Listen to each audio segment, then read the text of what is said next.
Hi guys, today we will talk about how to fix your problem that's how you have on your WhatsApp app. You just click here on settings, then you come here to settings window and this is window and you will go down. We will click here on apps, then we come to apps window and we will just go down here to looking for WhatsApp app here and this is window and we will just keep going.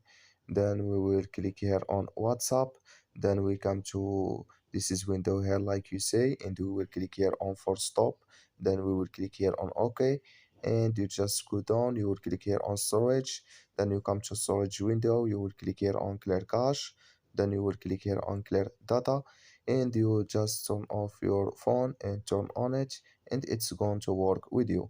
So that's all you have to do and it's going to work with you. I wish know you I get it. Thank you for your watching. Don't forget to support us by liking, subscribe, and see you in next video.